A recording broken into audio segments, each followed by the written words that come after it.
Alors, autre fond de teint. Donc, après la bébé crème, qui est donc plus pour les peaux sèches, le fond de teint poudre, qui est donc plus pour les peaux normales à grasse, nous avons le fond de teint stick. Donc, je continue sur ma lancée de fond de teint facile à transporter.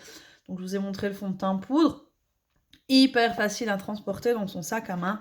Le fond de teint stick, c'est pareil. Regardez son format, hyper facile à transporter également dans son sac à main, hyper facile de faire des retouches.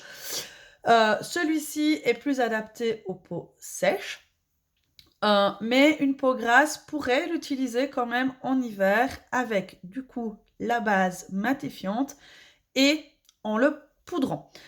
Même la peau sèche va devoir poudrer son fond de teint parce qu'il est plus gras et du coup il risque plus de bouger. Tandis que si on poudre, c'est terminé, il ne bougera plus. On peut l'utiliser en correcteur, donc ça c'est ma teinte. J'ai également la teinte de mon correcteur et j'ai même la teinte pour mon contouring. Voilà, je peux vraiment faire un make-up entier. Donc on peut moduler sa couvrance. Regardez, si je prends la teinte de mon correcteur et que je viens comme ceci directement, vous voyez sa couvrance, ultra couvrance. Je vais quand même venir l'estomper un tout petit peu. Je vais venir le travailler en tant que correcteur. Si on veut une couvrance plus faible, c'est pas compliqué. Au lieu de venir directement avec son fond de teint sur son visage, on vient frotter notre pinceau kabuki sur notre fond de teint. Et hop, nous avons à ce moment-là une couvrance plus légère. Donc on ne sera pas sur une couvrance aussi délicate qu'une bébé crème. C'est un fond de teint qui permet une couvrance modulable, mais de légère à de moyenne à forte quand même. Et vous voyez, on vient frotter un tout petit peu de matière et hop. Donc j'essaie de vous faire des vidéos courtes. Pour le coup, c'est un peu compliqué. Vous expliquer tout le fond de teint en moins de 2 minutes, faut gazer. Mais donc voilà. Là donc correcteur en mode fond de teint et du coup on peut venir en mode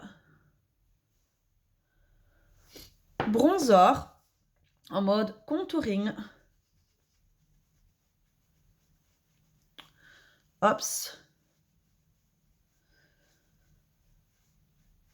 Voyez, voilà. Avec toujours pinceau kabuki ou éponge, un petit blender, ça marche aussi. Et alors, je vais montrer ma personne. Je vais vous montrer du coup avec celui-là, il se verra beaucoup mieux. Voilà. Donc j'ai fait 2 traits de fond de teint et je vais venir avec la poudre fixatrice. Alors, hop, poudre fixatrice. Je vais prendre mon pinceau. Vous voyez, hop. Et je vais venir fixer qu'une seule des 2 bandes.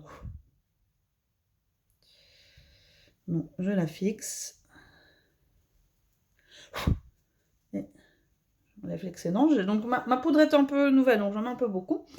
Voilà, là c'est le fond de teint stick. Vous voyez, si je le frotte, qu'est-ce qui se passe? Il s'étale. C'est ce que je vous ai dit, il est plus gras.